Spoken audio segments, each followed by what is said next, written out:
Then my texts and calls started going unanswered. She had told me the last time we were able to speak on the phone that if I ended up getting off early enough on the following Saturday that I could come over for a bit and we could hang out. I called her that night and it rang to voicemail. I walked my dog when I got home, and when I walked by her apartment I saw that all of her lights were off. So when I got home I texted that it looked like she passed out and I hope she got some good sleep. I didn't hear back for 3 full days. It didn't look to me like her car ever moved out of her driveway. I never saw lights on passing by her house. I started to get worried about her because I know she struggles with certain health issues, is super stressed and hates her job. It seems like she suffers from symptoms of depression. So I texted her just saying I wanted to check in on her, and it makes me feel worried when I don't hear back for this long from her. I still didn't hear anything that day. By the following day I was extremely worried about her. I couldn't think about anything else. I reached out to her best friend and asked when the last time that she had heard from her was. She told me it was the prior week. I expressed my worry and said I wanted to give her space, but that I was getting worried and I was thinking about going to check on her. Her friend told me that 4 days is plenty of space and that I should go check on her. I went home on my lunch break, and I walked over to her house. My anxiety was in my throat. It was still dark in her house from what I could see. Her blinds were all closed. I knocked on the front door. No answer. I rang the doorbell. No answer. I knocked again a bit harder. No answer. I rang the doorbell again. No answer. I knocked hard enough that I felt like she would be able to hear it from the bedroom. No answer. I had my phone out with her text message up and I start seeing the typing bubble.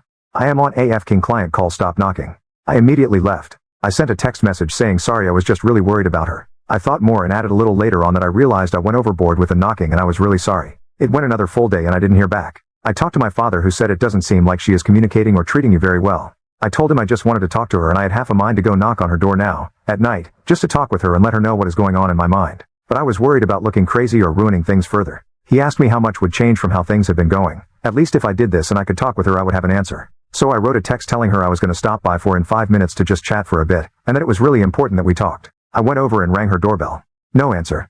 So I went home and wrote a text telling her how much I liked her, and how this whole situation was making me feel. How I was feeling like I was being ignored and being treated less than. How I needed at least some communication. How a single text every once in a while would go such a long way. I told her this wasn't a "you need to call me tonight or it's over," but I said I needed to hear from her. I woke up the following morning to see she had sent me a long text around 4 a.m. telling me how busy she has been, which I knew.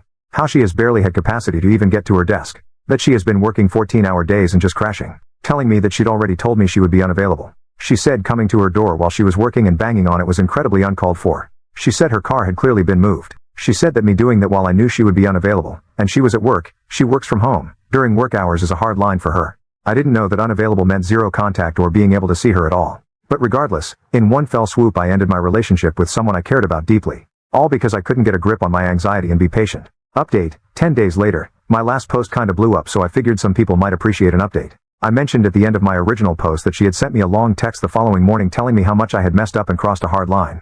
I did respond to that text with an apology, saying that I did let my anxiety control me, and that I wanted to work on things. That I was going into therapy to work on my own issues. She didn't explicitly say that we were over, so I asked her for clarification on where we stood, if she was done. I said, outside of that, I would not contact her until I heard back from her. As of today it has been 12 days, she has not responded to me at all. The last 12 days have been horrible for my mental well-being. I decided yesterday to just move on and give myself my own closure. I realized a lot of important things through this experience. I realized that I didn't do anything wrong. Unavailable does not mean you disappear and drop off the earth for days at a time, ignoring the outside world. I did nothing wrong by going to check on her. I did what I did out of love, caring, and worry. I did what I would hope a partner would do for me. No one is too busy to text a single time in 4 days. I realized that I need to take care of myself and assert my own boundaries. I learned some important needs and expectations I have of relationships.